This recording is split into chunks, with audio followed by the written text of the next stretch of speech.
एकजुटीनं पेटल रान तुफान आलया काळ्या भुईच्या भेटीला हे आभाळ आलया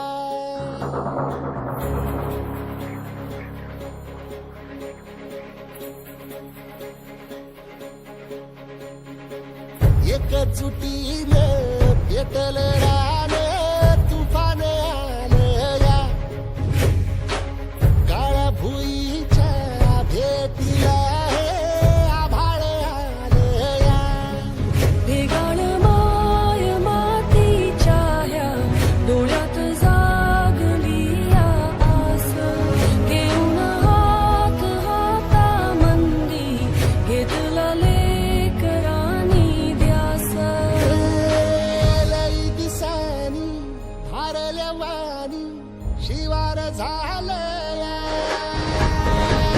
एकजुटीनं पेटल रान तुफान आलया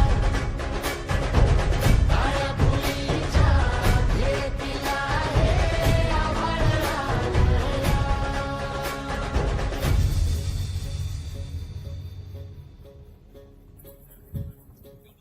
करताना त्रास होतो माणसाला. त्रासातून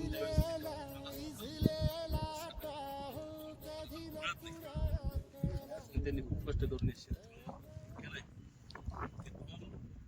मला पण वाटलं अशी काहीतरी योजना राहावं आपल्या ग्रामपंचायत मध्ये. त्यांना भरपूर गावठाण फायद्याचा विकास ते करू शकतात. कंपनीकडून त्यांनी असं आंबे झाडं आणले झाडांचं पण त्याच्याकरता त्यांनी हा प्रोजेक्ट केलाय. आणि सगळ्यात महत्वाचं तुमच्याकडे एवढं मोठं हे पडलेलं आहे याच्यात सगळ्या गावाचं पण त्यांना सहकार्य पाहिजे. सगळ्यांनी मिळून झाडं वाढवले पाहिजेत. झाडं वाढवले तर ऑक्सिजन मिळतं आपल्याला, पाण्याचं प्रमाण वाढतं आणि सुखशांती गावात राहते. आणि हे काम करताना आपण आपसातले म्हणजे कोणी असो प्रत्येक वाडीचा विषय असतात प्रत्येक ग्रामपंचायत तो विषय आपसातले हेवे दावे बाजूला सोडून विकासाला मदत केली पाहिजे. त्या माणसाला तुम्ही काम करून घ्या. जो लढतोय ना त्याला फक्त सपोर्ट द्या. त्याला सपोर्ट दिला तर तो अजून चार करणार आहे. आपण काहीतरी किरकोळ विषय घ्यायचा आणि एकमेकाचे पाय पडल्यात माझ्याने. ग्रामपंचायत बॉडीमध्ये सगळ्यांनी मिळून काम केलं पाहिजे. ते काम त्याचा फायदा जनतेला होतो. आणि डॉक्टर नेहमी मी जनता दोघं बरोबरच आहे. आम्हाला थोडा इतिहास माहिती आहे फॅमिलीचा. गरीब परिस्थितीतून ते पुढे माणूस आहे आणि कष्ट करायचं धमक आहे. त्याच्या कष्टाचा गावकऱ्यांनी फायदा करून घेतला पाहिजे. नॉलेजचा फायदा करून घेतला पाहिजे. आपल्याकडं विविध योजना कशी आहेत आणि आता पाहिलं तर पावसाळ्याचं पण काम चालू करत आहे. आणि त्यांना म्हणजे त्यांची खंत समर्थक आहे. म्हणजे आमची नेहमी जेव्हा चर्चा होती तर तेव्हाच पहिल्या फळीमध्ये जे असं कोकडे साहेबांचे कार्यकर्ते त्या पहिल्या फळीतला हा नेता आहे. आणि त्यांना कोकडे साहेबांचं पण भरपूर मदत होती काम करताना. श्रीमती ताई आहे आता आपले खासदार साहेब आहेत बाबाजी त्यांची मदत होती. आपल्याकडे आता आपल्याच खासदार आहे आपल्याकडे आमदार आहे आपल्याकडचे. त्याच्यामुळे माझं तर सांगतो तुम्ही कामं जेवढं आपल्याला गावाला फायदा करून देत असेल ना तेवढा फायदा करा. हे वेदावे बाजूला सोडा. आणि परत सांगतो साहेब केलं ना मला सलाम आहे आमचा. अतिशय सुंदर तुम्ही केलंय. आमचीच प्रगती करीत का काही अडचण वाटली तर एक मोठा बाबा म्हणून कधी फोन करा. मी कधी तयार आहे.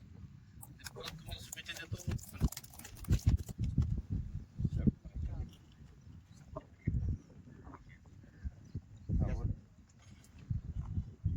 नमस्कार. गेल्या 6 वर्षापासून पुणे गावात माध्यमिक विद्यार्थी शिक्षक म्हणून कार्यरत असताना डॉक्टर पी रूप होते म्हणजे राजकारण कमी आणि समाजकारण जास्त असं आमच्या शिक्षकांच्या लक्षात आलं. आणि वृक्षारोपणाचा कार्यक्रम असू द्या किंवा गावातले सामाजिक कार्यक्रम असू द्या डॉक्टर साहेब आम्हाला नेहमी आवाज देतात आणि त्यावेळेस आम्ही नेहमीच डॉक्टर साहेबांना या सामाजिक कार्यात आमचे विद्यार्थी आम्ही सर्व शिक्षक वृंद नेहमीच तत्परतेने सहभागी असतो. खरं तर डॉक्टरांचं हे कार्य अत्यंत मोठं कार्य आहे कारण की हे राष्ट्रीय कार्य आहे, सामाजिक कार्य आहे. आज खऱ्या अर्थाने संपूर्ण जगभरात वृक्ष लागवड करणं ही फक्त आपल्या भारतातच हे नाही तर संपूर्ण जगभरात ही चळवळ सुरू आहे. झाडं लावलीत तरच आपली ही पृथ्वी वाचेल. भूजल साठा कमी होत चाललेला आहे आणि वृक्षांमुळे भूजल साठा वाढणार हे तितकंच खरं आहे.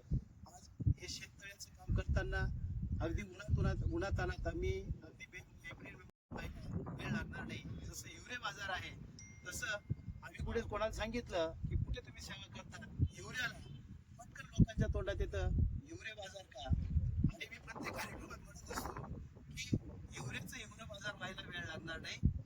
हे आपल्या समोरचं मूर्तिमंत उदाहरण आहे. ही चळवळ चालू आहे. मी सगळ्या गावकऱ्यांना सगळ्यांना अशी विनंती करतो की ह्या सामाजिक कार्यात, या राष्ट्रीय कार्यात सगळ्यांनी अगदी मनापासून सहभाग नोंदवा, म्हणजे आपल्या गावाचं नाव व्हायला वेळ लागणार नाही. आमच्या विद्यार्थ्यांवर पण आम्ही ते संस्कार करत असतो. आम्ही वृक्षारोपणाच्या कार्यक्रमात नेहमी सहभागी होत असतो. वृक्ष लागवड चळवळ ही खऱ्या अर्थाने खूप मोठी चळवळ आहे. त्यासाठी आपण सगळे सहभागी होऊयात. हे महाराष्ट्र आणि डॉक्टर रुक्मिणींचं, त्याचप्रमाणे ग्रामपंचायत सदस्य, त्याचप्रमाणे आमचे मित्र ग्रामसेवक मोरे भाऊसाहेब सुद्धा अत्यंत तळमळीने काम करतात. यंग मॅन आहे आणि त्याच्यामुळे डॉक्टरांनी सांगितलं मोरे भाऊसाहेबला गेले तर अनेक योजना आहेत आणि या योजनांची माहिती करून घेणं आणि त्या प्रत्यक्ष गावात आणणं, तो निधी मंजूर करून घेणं हे खरंच प्रत्येकाला जमत नाही. त्याबद्दल डॉक्टरांना, ग्रामपंचायतीला, सगळ्यांनाच माझा सलाम आहे करण्यासाठी धन्यवाद. खडक आहे त्या ठिकाणी आंब्याची झाडं येणारच नाहीत असं सगळ्यांना वाटत होतं, परंतु त्या ठिकाणी आज 1 वर्षापासून ते आंब्याची झाडं फार 3-4 फुटापर्यंत वाढलेली आहेत. आणि ती आंबाई बहरल्यानंतर हा सगळ्यात जास्त आनंद नक्कीच डॉक्टर साहेबांना आणि आपल्या सगळ्यांना होणार आहे. जेणेकरून डॉक्टरांची एवढीच तळमळ आहे की हिवरे गावाचं ह्या पंचक्रोशीतच काय तर सगळीकडे हिवऱ्या गावाचं नाव कसं होईल त्यासाठी ते लढतायत. त्यांना सहकार्य करणारे मोजकेच लोक आहेत असं मी नक्कीच म्हणेन आणि मनापासून तळमळीने काम करतात. मी पण असा एक संदेश देईन की खरोखर ही प्रेरणा घेऊन सगळ्या गावातल्या लोकांनी अत्यंत हिरिरीने एक मताने जर हे काम केलं. छळ केला पिढी जात तुझा ग उखडून वंगाई, अपराध किती